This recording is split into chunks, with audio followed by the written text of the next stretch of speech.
accord na président Trump. C'est le seul, la seule personne à Congo où a une carte d'identité.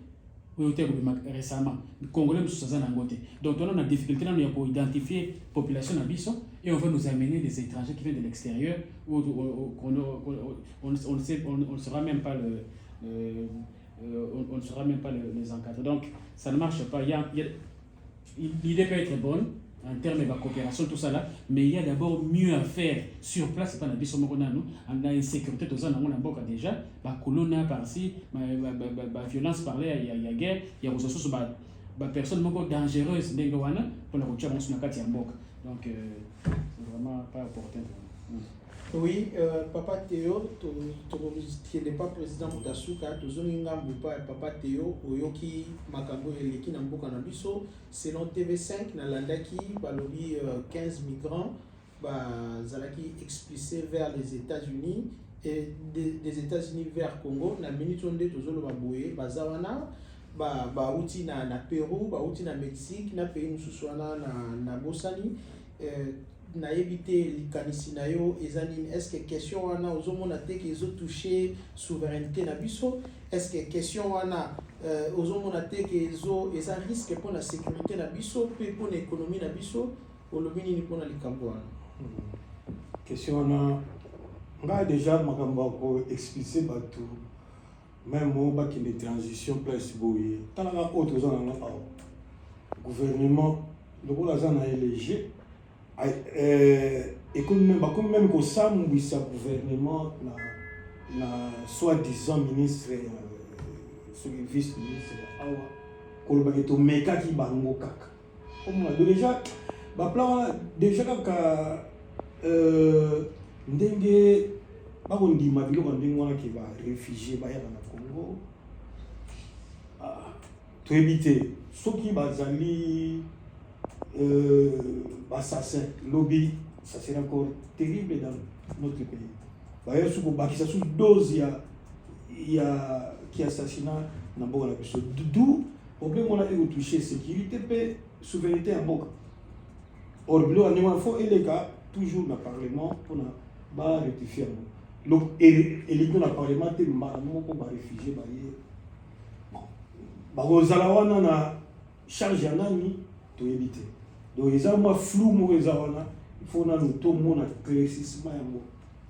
Ils ont flou et beleza place wana. Mbongo ba liya kawana ezali mbongo ya mboka na biso tote ba américain ba lesa bato wana. Et puis finalité ba koma combien na Congo. C'est ça aussi les problèmes pour lobby. Déjà ba tout chia wana mboka na biso et créer ba buzo bato. Lobby pe ba et bien, on a lobby, on réclamer terre. D'où, tous ont déjà héros, tous ont déjà garde fou pour la plan de voilà. Et ça l'appelle ça, parce que Makamba tout chez Bande Carabo, bel joueur que nous avons pour la Barosala, na Banino, na ba Jécamine, Équateur, ça là, ba caoutchouc. Lelo bangwana bakomi ko revendiquer terre na mboka na biso or bango ba uta Rwanda Rwanda donc ba plan de wana il faut déjà à partir d'expérience aux anango il y a passé tout projeté à venir pour ezala mais parce que makambwana effectivement il toucher ninyo il toucher souveraineté en mboka tout le monde a dit c'est le Mobutu avec nos Éthiopiens bali mboka pona nzali yaki na Éthiopie baje ko senga se bambongo na nzela banini et ça qui penza propriété ba ninyo ba contrat ndengwana eza penza ya ba étranger photos za ngo très président parce que ebanda muke après lobby et comme biso merci qu'on a. Oui, Ndeko Mba, directeur. Oui, nous surtout les Kanamboka na biso toza congolais mokote aza d'accord na makambo wana to na éviter likanisi no eza nini ovandika boyoki États-Unis pays moko ya munene oyo bato basepelaka bayebi on payer lokumu ba expulser bato balongoli bango na mboka na bango oyo eza na sécurité nyonso to esengeli baya kotika bango na Congo. Yo moko yebi to utaki na Congo ndenge lipe eza pasi zo mata chaque jour. Yo moko yebi na Congo ndenge kuluna ezali bato wana bazoya bato yebi te statut na bango eza nini na mboka na biso tozoya bango koma likanisi na eza nini lokola mwana mboka. Merci beaucoup. Pour la likanisi na ngai ezali que ezali likanisi moya mabe vraiment. Donc mais c'est Chilombo azo sala makambo nyonso kaka mabe. Biso mono na mboka na biso toza na problème nanu ya ba déplacer ya ba guerre wana, toza na problème nanu ya insécurité, toza na problème ya donc ya criminalité, ya makambo nyonso ya gouvernance za mabe donc ba silisi nanu ko za solution ya bana na yemo côté ya population na yemo côté mais akiko bakisa batu misusu. Les gens lokwa de papa tu lobia ke soki lelo toza na guerre na est wana et banda bikarablo. Alors il y a pas à répéter sous même bêtise tout ça là qui kala ya moto bandi dans lisusu. Ah bango ba yiwana biso mona bana biso non parce que toza na ba dépasser parce que baza esika kolala te baza na biloko kolia te bana baza na mai te bana courant te baza na eloko moko te baza sunde to lobaka na se ya moyibo. Mais ake ko sous charge mususu ake bakisa sous na mboka oyo peut-être ba bolosel bango ba dépense oyo même sous biso mo population ya mboka na biso ba banduza na mote. Donc vraiment pour nanga na monde qui a décision vraiment très mal conçue et dans ça d'accord na mata mukete. Na monde oui to boité mboka na biso to na ligne accord ya Genève wana oui mais mboka na biso pour le moment tozana na capacité ya accueillir bato wana si côté pour oui ndeko mba na katiote na landio kitoko makasi na lingi na meka un peu ko éclaircir moi mokie bato ba ye wana na mboka na biso baza na accord moko te ya Genève parce que baza reconnaître baza ba demandeur d'asile te baza pe ba réfugié te donc baza ba nani parce que to yebité pour baza expulsé donc ba bengani bango na mboka mosusu ba oyande kaka na mboka na biso lokola transit accord wana ya Genève et au sala nini place wana donc ba élément wana nyonso tout ezo sala ke to douter lokola mwana mboka sans d'ailleurs nous allons na idée ya ko s'opposer na gouvernement mais juste parce que d'abord aux mwana mboka ba telle pratique ezo laksa déjà que to za batu moko boye tozo sala la mutu na biso te tozo sala le longo mosusu parce que ba bengani batu bino bozo ya bango sous prétexte que ba ye transit. Mais transit wana il faut kaka baya na Congo pona nini parce que va identifier pona nini te États-Unis akoka ko créer le bango terre moko boye côté na bango acha bango bazala na zone moko nini faut ezala kaka na Congo. Alors ba élément wana ezo sala keto réfléchir lokola bana ya mboka pona intérêt ya mboka sans kokota na ba débat o nyose sengeli sujet wana eza tellement ridicule et puis eza soni makasi pona biso ba congolais pour débattre makambo ya boye eza soni parce que sur le plan na yebité na bato ba tangi mibeko légalement bato wana bazoya ba komi na statut moko spécial et puis to créer un mot spécial pour kala les États-Unis pour na nini est-ce que ceux qui zalaki Brazzaville to linga to ndima est-ce que ceux qui zalaki Angola to linga no ndima pour na nini kaka parce que c'est les États-Unis alors eza eloko moko ya malamu te et surtout pour na biso awa Congolais Support Group to lobelaka dignité ya ba congolais et sika nyosu bazali congolais ezali kaka posote congolais ezali pe mabele ezali race ezali identité na biso et sika nyosu tozali to kolembate koloba pe kosenga justice na mboka na biso et ba konzi ya mboka na biso il faut baye ba ke nyoso tout o bazali ko sala et ko zongela ka bango ata na biso te na bana na biso po to kolembate koloba chaque jour pour na kolamusa bato nyonso bazolala o bazo comprendre ni nezo sama na mboka na biso na pesi maloba pa ya ndeko mosusu wana o koki koloba na biso nini na makambo wana oyo ndeko Patrick sorry makambo nini yo oyoki na mboka par rapport ya ba élément wana et puis likanisi na yo eza nini lokola mwana mboka et surtout likanisi na yo eza nini lokola diaspora po oza na mboka bapaya oza na idée ndenge nini mibeko ya mboka etambolaka est-ce que ozomona ke na mboka na biso eza mibeko moto ezotambola to eza volonté ya président de la république to eza volonté ya bacamarade na ye nde moto ezorégner na mboka na biso république démocratique du Congo. Merci mpona maloba ndeko Chris. Na botali makambo ezali koleka na kati ya mboka ezali pasi pe mawa. Lolenge ndeko Félix Antoine Tshisekedi ba décision oyo azali kozwa ye moko sans pour autant consulter même parlement mpona koyeba débattre concernant makambo etali mboka. Parce que décision oyo ndeko Félix auti kozwa lolenge toyoki ezali bureau na ye bayokani na gouvernement américain pona baye oyo gouvernement américain azotinda aboyi kozwa bango soit bamboka na bango baboyi ko récupérer bango ba trouver Congo pona bayeba na kotinda bango. Mais c'est tellement déplorable. Tovani na mboka oyo awa na Angleterre. Tomonaki tango parti ya mususu oyo Tory conservateur. Bazwaki idée batinda ba demander d'asile na Rwanda. Qu'est-ce qui s'est passé ici? Tomonaki na parlement babandai kolobake non Rwanda ezali safe country te.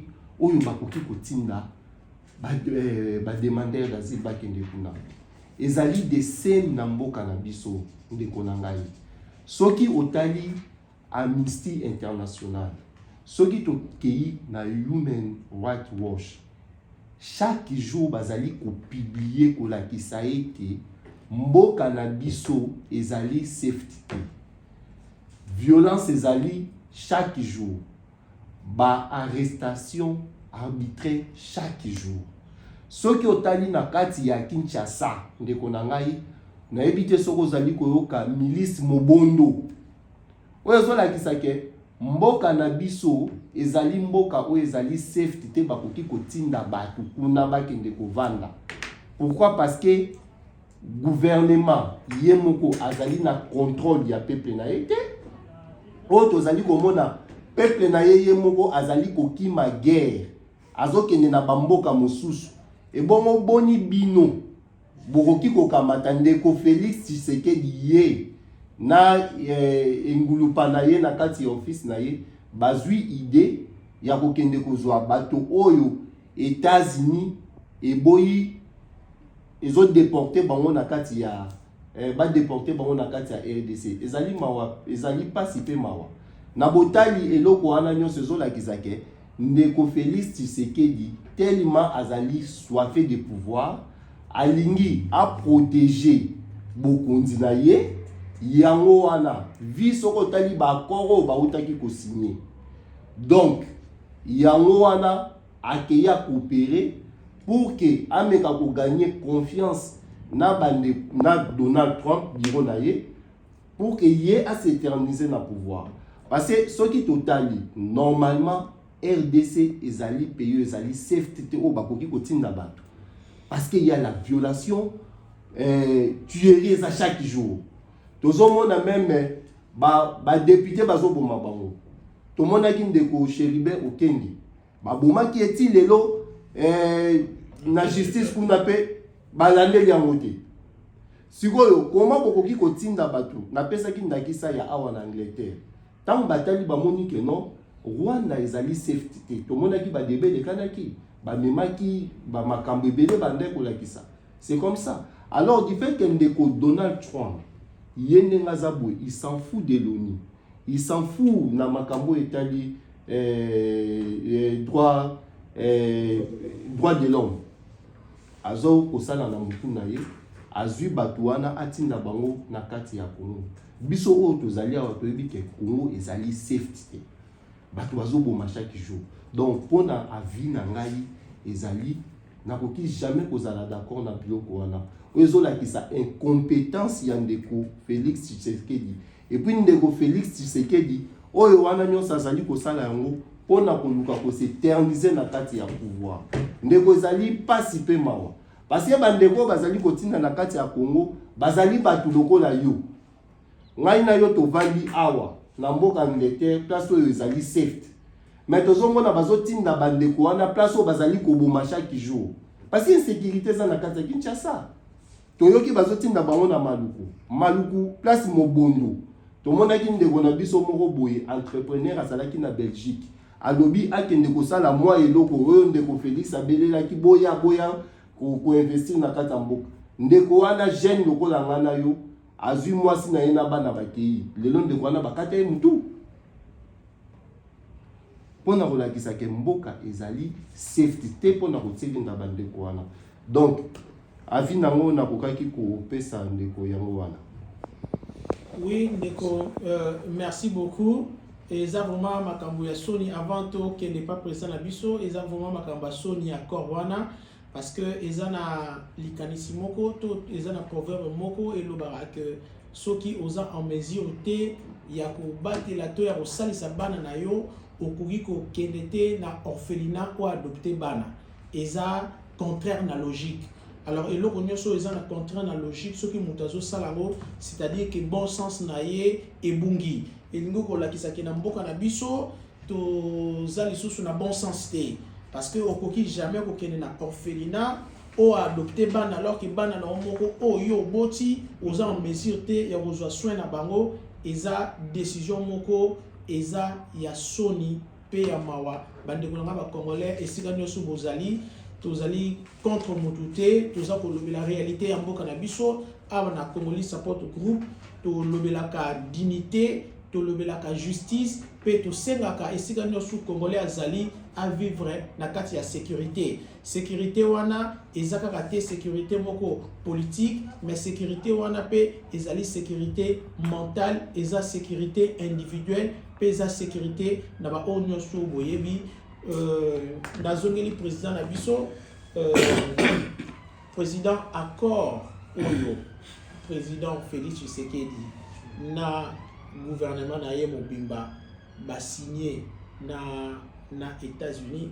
D'abord président avant na memayo na makanisi belé na accord wana po na ngai wana eza point opinion personnelle na ngai po na ngai eza que mboka na biso toza complice ya ba violence pour tozo salela ba migrants, c'est-à-dire ils à les États-Unis to violer ba loi pour ils ont protégé ba réfugiés ou ils ont protégé ba migrants na ba mboka ou bango bazali. Le fait ya ko longola mutu ko tikaye, c'est-à-dire ils alaki contre son propre gré. Donc ba zui bango na makasi nde ba ye ko tika bango. Donc biso to sepeli biso to yambi batu oyo bati ba bengani bango ezate ke na volonté na bango parce que mutu moko te na bango nyo surtout ako soki opposer question akoye biso ke na ça d'accord bazomba ya ba mimanga na Congo mutu auti na Mexique eza mboko moko eza plus développé que biso bon longo lié kuna boye ko tika na Congo eza vraiment contre leur propre gré. États-Unis na Congo ba yebi bien que eloko wana ba sali ba violer le principe, il y a le droit international et ils ont protégé les réfugiés. Les alliés makambo ya Sony, nazoe bate place nini tozali ko kende na mokili oyo na ba réalité oyo komi na bamboka oyo eza censé ya kopesa ba leçon bango ba komi ko bebisa lisusu mibeko ya mboka. Président o lobby nini na makambo nyonso twana oyo bandeko ba lobby yo liloba nayo ya suka eza nini et puis mibeko nini ezopesa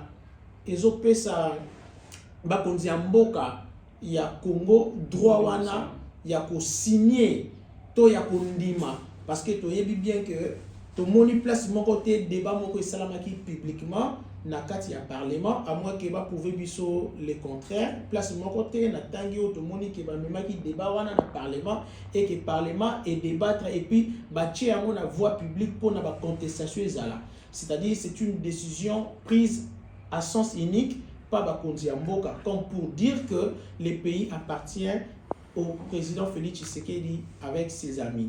Donc Ezama Kamungo ya pasi pe ya Sonima et ya Sonima kasi président Olobinini na Makambabou. Merci, Mingi Directeur. En tout cas, on a dit que vous êtes très sensible à comme la biso ba dossier mon capital.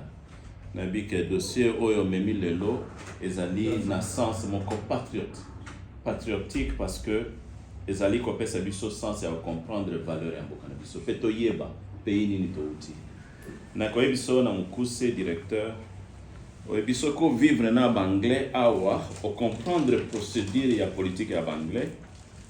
O ko yeba été the context oya likambo oyo eza soli mpona biso bakongolais eza soli baza kohumilie mboka na biso sans que bato bayeba te e nayokaki ya solo ndeko moko na Congo aza ministre ya communication j'oublie le nom là ya monsieur là alekaki na sango Patrick ce monsieur là aye koloba na télévision alobi basigné encore ya transit.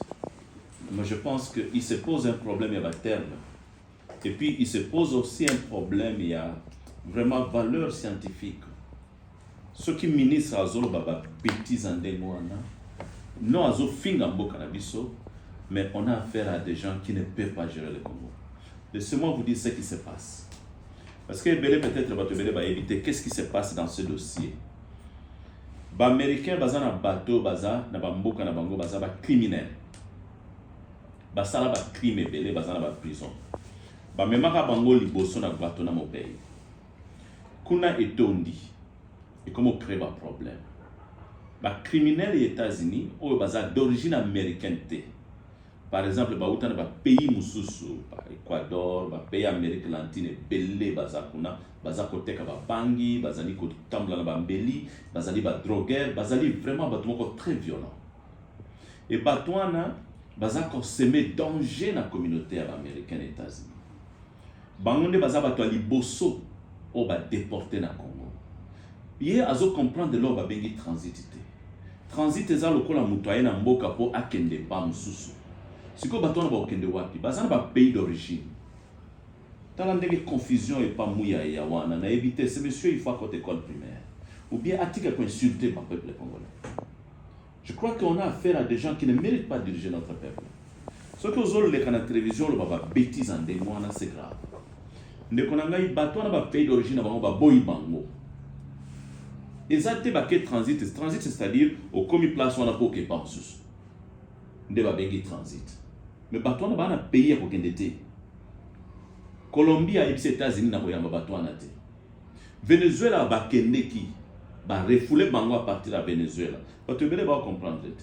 Venezuela a déporté qui bateau. Les États-Unis a déporté qui bateau à Venezuela. Avion mobile. Comme a commis Nicolas Maduro a zongi sa avion. Des confusions na ina dans notre trompe bandaki. Alors il bateau na ba ko zonga na boko yote. Baza ba criminel kone na bino ba bota bi kuna na États-Unis ba sali ba crime pa na bino boko motindi la biso ba criminel a to ya ba bangote ba zonga kuna po bino de bo former ba ngolo lengi wana. Donc quand Patrick quand Patrick Mouyaya dit que Batouana, Bazali, na transit, il y a un affaire au Ténabang. Donc voilà encore une confusion, un confusionniste là à la tête du pays.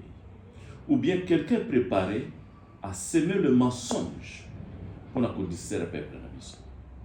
Il y a un danger dans ces gens-là. Il y a trop de médiocres.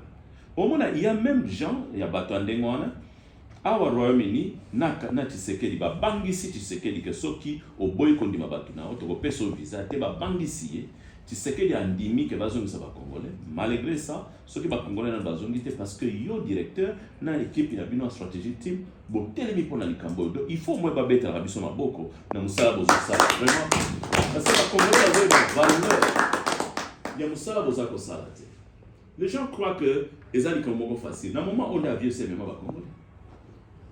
Nicolas Tshisekedi Kobanga. Donc c'est quelqu'un qui a même peur devant quoi frotter l'autorité britannique, américaine, Aza Kobanga. Donc bakoye c'est union sur le la poupette mon boy. Donc fais ceci Andimi, fais ceci Andimi et qui paye le prix?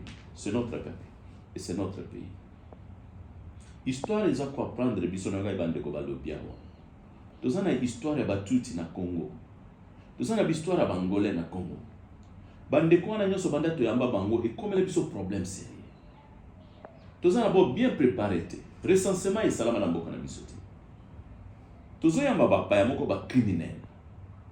Elle va courir à Kinshasa. Qu'est-ce qu'ils vont faire avec nos enfants? Donc, comme à son crime, on a déjà tout résoudre dans notre.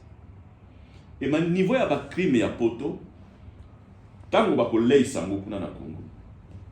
La stratégie ya ba kidnapping, la stratégie moko boya ko kotela bato na bandako, la stratégie moko boya ko beta bato masasi, tango ko kota avec ces gens-là. Comment on va gérer ce peuple? Moi, je pense qu'on a affaire à des gens qui ne comprennent absolument rien. Et plus grave encore, bazon di mabato na bazonga. Obi na ba plein ba fonctionnalité d'un État. Quand il y a des accords pareils, bobi que bazon di mabe étranger na mboka na bino. Moi, je crois que il y a un moment où tu as la même qu'est-ce qui s'est passé na Rwandais. Britannique bazwa décision aux hommes sabatu na Rwanda. Ezali pona ko décourager ba immigrés ba yali société. C'est ça le projet. De même États-Unis, projet ezali que bokene na mboka moko boya lifelo. Mboka moko ya mabe ya salité Congo. Comme ça, bato baza décourager ba yaka société. C'est ça le plan. Donc on est en train d'humilier notre pays. Ba bimisi mboka na biso fouti là. Place moko poubelle. Oh bato ba koya biso na États-Unis te poto ko baka ba na poubelle. C'est ça l'image. Et ça les transiter. C'est humilier notre pays. Et à la place, moi, je veux refuser. Pour humilier Mboka Nabiso, malgré pauvreté Nabiso, je vais dire aux Américains, non, il n'y a pas de la place, nous sommes pauvres. Ils ont le pays d'origine, résoudre le problème de pays d'origine. Et les Américains vont vous respecter. Le lot, tu as un problème sérieux. Tu as humilier Mboka Nabiso, tu as exposer Mboka Nabiso. Dossier au Bomoni, beaucoup de médias internationaux, ndenge bako finga Congo. Et belé bako boya na nationalité congolaise. Au bazan esprit dur. Parce que c'est humiliant d'avoir un pays au bazo kitsango na niveau ya poubelle par les Américains. Et il y a un monsieur chef de l'État qui ne connaît pas valoriser notre peuple, valoriser notre pays, valoriser notre territoire. Où ils ont la grandeur, moko ils ont vraiment respect. Dans un pays riche plus que les Américains. C'est que beaucoup de Congolais ignorent. La réserve américaine est à 19 000 milliards. Bon, ezali information ebimaka depuis 2014 jusqu'à 2017. Le long na taux d'échange na d'évaluation, tous allez toujours à la tête. Ils sont à 24 000 milliards. Tous sont plus riches même que les Anglais. Les Belges n'en parlent même pas. Au 5 pays européens pour comment la richesse na biso. Aujourd'hui France, aujourd'hui Angleterre, aujourd'hui Belgique, aujourd'hui Allemagne, nous sommes 5 bango. Ils ont comment 24 000 milliards. Angleterre a 9 000 milliards. France a 7 000 milliards. Allemagne a 8 000 milliards. Ce qu'on 5 bango nous sommes sato. C'est à peine 23 000 milliards. Belgique a même pas 1 000 milliards. 1 billion. Donc tozali ko sala ba pays wana nyonso au sangisi, c'est notre pays. Et voilà le pays que les Américains sont en train de chuter. Pour la base, ça va poubelle.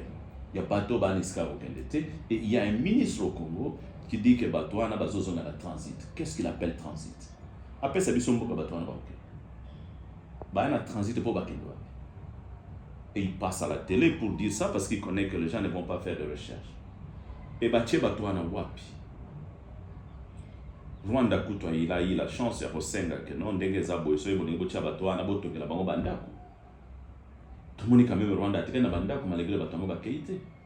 Même bo bandako na bobuka ngote quand même. Malgré banglais ba osenga mbongo, makolisa bango na za mbongo apesa bino te bandako ezali a bozo bandako na bino.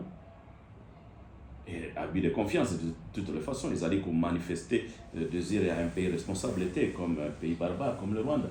Mais quand même Bachaki garde-fous. Quels sont les garde-fous du gouvernement à Congo devant cette situation? Batouana Bayeko Tchabona Manuko. Moyennant quel genre de stratégie? Tous en a poubelle trop sûr, bon d'accord. Bazan iska au Kendete, Baboy Bangon de Pays Nabangon d'origine, Bazaba criminel, Kune Panabino, Bolingi Bangote, pour Babanga Baya Lissoute, Toké Boyeko Tika Bangon poubelle, Biso Congo poubelle, ok, vous collègues Sabango Wapi. Même la simple question. Il y a bassesse. Il y a bassesse. Moutounion soit à cause de la temps en tangate. Non, on a une poubelle. D'accord, on a une Congo na poubelle. On a une poubelle. D'accord. Mais bon, il y a On a d'abord un problème sérieux. Plus de 30 000 Congolais, non, je parle de 70 000 Congolais. Bazana Kabari et réfugiés dans le pays limitrophe. On ne résout même pas ces problèmes. Et nous voici en train de prendre de responsabilités. Il y a des criminels, et il y a un monsieur qui raconte un transit. Ou parce que les gens, il y a encore beaucoup de confusion là-bas. Moi je crois que Tshisekedi avec son équipe, une année c'est beaucoup, ils doivent partir. Il faut au moins organiser les Congolais, organiser moi ma proteste, demander la démission immédiate de ce monsieur. Et il est en train d'amener le pays, n'a pas niveau Moko Boyetoko a vraiment bloqué à tous les niveaux. Il a eu 10 ans, Plantain qui identifie le peuple congolais, salamité, mais vous acceptez le Jean Bayan Bokanabison. Je ne sais pas quel genre de régime. Directeur, en tout cas, vous avez fait beaucoup de recherches à Komema, qu'est-ce que vous discutez nous, et nous demandons à tous nos frères congolais de comprendre qu'on a un problème sérieux. On a un problème trop sérieux.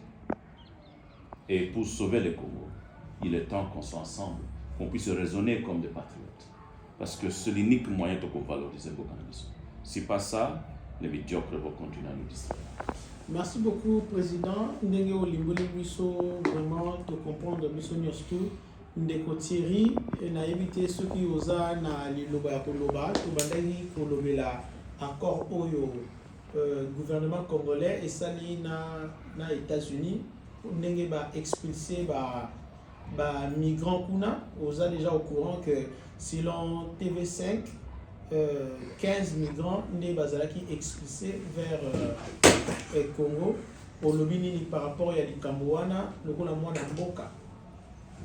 Oui, merci mon directeur de la parole.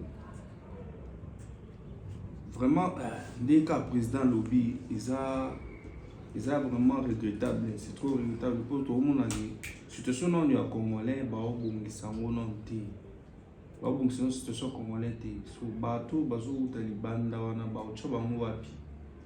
Ba oza loger ndenge nini, ba rolia ndenge nini, ba vivre nini. Population dans la biso moko ba congolais ba ki pa bango te. Parce que bato wana ndenge ba okipuna ba okipi bango ndenge nini. Avec quel moyen aussi. Avec quel moyen?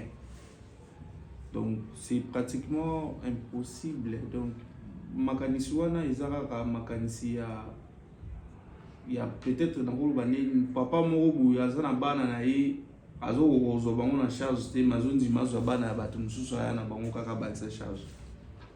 Donc c'est pratiquement impossible. C'est vraiment c'est ce que des années là moko te ce monsieur ala bomi mboka azo boma mboka azo luka so ba bandela susu ba changer nini ba loi ya mboka pour continuer constitution pour continuer les susuka. Donc à s'accrocher à Zalaka na pouvoir à Zalati comme il est bon habitude en fait mutu nyonso so ka ye azala toujours na souci wana face à la 3 4 5 mandats et là au moins malonga zati Allemagne d'Afrique tout monde yango te même pas ba école à malamu pour ngana na bana na Congo so ba école yo Félix Zalaki ngapela na volontaire premier volontaire au cours de son école Félix mais ba école ngo Félix so ki utali non misina mamiso. Donc c'est déplorable, les gens vraiment déplorable, toujours dénoncer Marambo Makasi, tous en avons vraiment d'accord. Bazona nous soit la population congolaise, bakaya ba mort ou bazokufa du matin au soir, ba maman na biso baza maltraité, bato bazovana na banzala, ba kuluna ou bazozula même pas bango solution conseil la bango ta ba formation professionnelle. Basa rata na ba misala na mamboka. Bonjour. Basa rata ba misala ba construction, misala les armes, maçonnerie, menuiserie, misala les ébélés. Bazo ko kawsala ngoti. Mais pour changer la constitution, les localités surtout comme les prisonniers aux États-Unis, plus pas prisonniers, voilà, c'est pas n'importe quel prisonnier, ils avaient un prisonnier surtout cas normal pour être. Biso mono na Kinshasa to ko maîtriser ba prisonnier na biso te ba criminel na biso to ko maîtriser ba moté bo ba o ba États-Unis bao pena basimba minduki bao pena basalaka bacrime minene oyo biso na mboka na biso tosala. Donc c'est vraiment déplorable et c'est pratiquement impossible. Donc tout ça d'accord on a monté en fait. Oui, vraiment sepeli mingi biso nyonso na makambo toloba sujet moko eza très sensible esika nyonso bacongolais place bazali motema ya moko na moko ezobeta na sujet oyo mpo bazoyeba te place nini tozokende.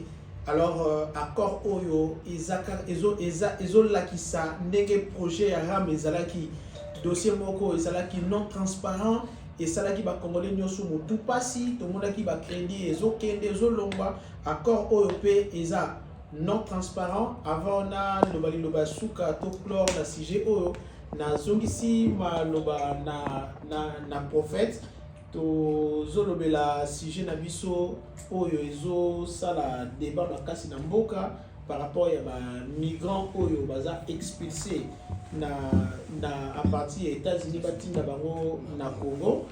Ceux qui n'ont bien expulsé wana ezali que babengani bango donc eza na accord na bango te nde balingi baya na Congo. Ezali nde Congo eza nde États-Unis a imposé bango donc akangi bango na force parce que ceux qui otali na ba image au monde qui bazalaki menotté c'est-à-dire basali choix te donc bakangi bango baye na bango na Congo babwakeli biso lokola na poubelle ale biso bakonzi na biso ya mboka bazwi bango bandimi yango kakapo baza ba américain to eza mpona nini ndeko yo olobeli biso nini na sujet wana. Bon, na vie na ngai on a sujet wana vraiment je ne suis pas d'accord de ça. Na CPN na mpenza te parce que eloko liboso na Congo toza na problème d'insécurité en mboka et toza na des provinces eza récupérées par des rebelles et toujours baka bien ba rwandais. Alors ils ont étrangers aussi pour imposer na mboka na biso des provinces non ko récupérer en côté alors que les États-Unis ont imposé Congo batinda ba réfugiés. Alors qui sait que na kati ba réfugiés wana il y a aussi parce que tout ba réfugiés sont baza ba bandits. Nous na kati ba prison sont des bandits, sont des criminels. Alors ils vont faire quoi dans notre pays? Ils vont fournir nini? C'est ça le problème. Et à la longue, est-ce que ça bit ni bazali? Pour batunyos to ba yaka na kati mboka lokola ba oyo bakota ba nyamolenge. Et le bakon poser sur un problème. On a dit non, on va côté infiltré na kati mboka. On va comment ba député, to ba to kanga moko na aéroport ya Brazzaville à Ngakima, c'est un député. Ils ont infiltré, ils ont ébélé. Alors, c'est au moment où on a pu voir c'est ça que nous avons crainte de ça. Parce que pour nous, vraiment, je ne suis pas d'accord de ça. Ouais, donc, Bandeko, Monique, Batunio, surtout, Moutoumorote, Aza, d'accord, na makambo ezo sama na mboka, ezala bino o bozota la biso to bota la biso à travers les réseaux sociaux. Eza accord moko ya soni makasi normalement selon constitution na biso ya mboka ba genre ya accord ya boye soki gouvernement ezui yango il faut ememango na parlement ba ratifier yango et puis ba tia yango na place publique pona kopesa ba vie soki kozala contester to pas to monique ba imposer biso volonté ya gouvernement ya président Félix Tshisekedi ezali makambo ya soni pe mawa ezali eloko moko o eza géré entre cabinet na bango moko etali ba congolais alors que le président de la République aza garant ya bon fonctionnement et puis garant ya ba institution na yebité par rapport ya titre wana soki bomoni ke makambo oyo azosala soki ezo sangana to ezo kokana na makambo oyo ye asali to longwe na sujet na biso wana to koti na troisième sujet na biso op eza important eza accord ya UK awa esika tozali na gouvernement na biso o ezali ya o eza en place par rapport à ndenge pe bazo kende kaka na même logique, mais cette fois-ci oyo ya biso ezali baza ko expulser nde bana ya mboka. Bino moko boyebi ndenge Congo ezopela moto, ndenge mboka na biso eza na ba difficulté, bazwa ndeko na yo, bazwa mama na yo, bazwa yaya na yo, oyo peut-être asungaka yo, oyo asalaka ni bazwa ba longola ye, bazongisa ye, puis gouvernement congolais endimi makambo wana sans que tozala na idée moko claire. Bandeko tokende rapidement na ba question ya na ba vie mbangu na oya muke po ngonga na biso eza mingi te to bani na papa Théo soki okoko loba nini na corps wana omoni yango ndenge nini et puis idée eza nini ezokende wapi omema biso wapi, est-ce que eza raison babenga na bandeko na yo ba congolais ndenge ovandaka na poto awa oyebi passe eza na mboka po chaque jour tozala ba information soki ba téléphone na biso tokotolo mona chaque jour au moins ozala na message. Sorry, interrompre moi monsieur c'est aussi ici. Si ça nan. Oui.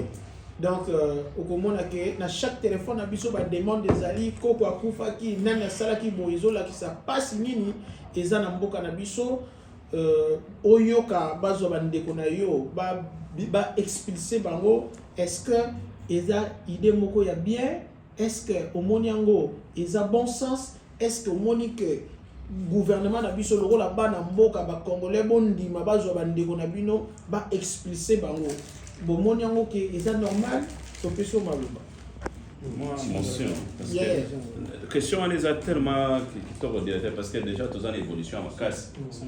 Déjà tu télémé la Kango dans la stratégie team. Donc tout le monde évolution et ça la même casse. Donc dossier wana na moment où il faut pour sensibiliser les gens parce que le dossier est tellement critique que le gouvernement il y a Tshisekedi surtout Tshisekedi moko ba bangi saki na anglais ceux qui ont bolingi kozwa to pexo visater ceux qui ont limité bazo musaba. Donc bataraki makambo droit de l'homme. De l'homme Belgique a commis kozwa même principe no moto moni ministre Belgique a kena Congo ba bandi ko finga biso que ba congolais baza ba demander d'asile partout na moni même France ba tient documentaire ba congolais na Mayotte ba commis ba réfugiés partout. Donc et comme moment moko ya ko dénigrer biso c'est comme si cause la réfugiés à crime. Non, c'est un droit. Ils ont privilège, ils ont honneur, ils ont valeur. Il y a muto ya ningi protection. Et cause à la réfugié, aux alliés mouillibité, aux actes criminalité, il y a des évidences que ça ne marche pas au pays. Moi je pense que dans le moment où il faut maintenant préparer le peuple na biso bayeba que eloko to sali ezali crimité. Cause à la réfugié ça crimité. Et comment un réfugié a comme un sujet à publicité un ministre belge qui parle au Congo. Une dame là, je l'ai vue en train de parler comment 500 Congolais vont ici. Et pour elle, ça c'est un problème. Un pays colonisateur qui est censé savoir que les Congolais n'est pas en sécurité, il faut les protéger.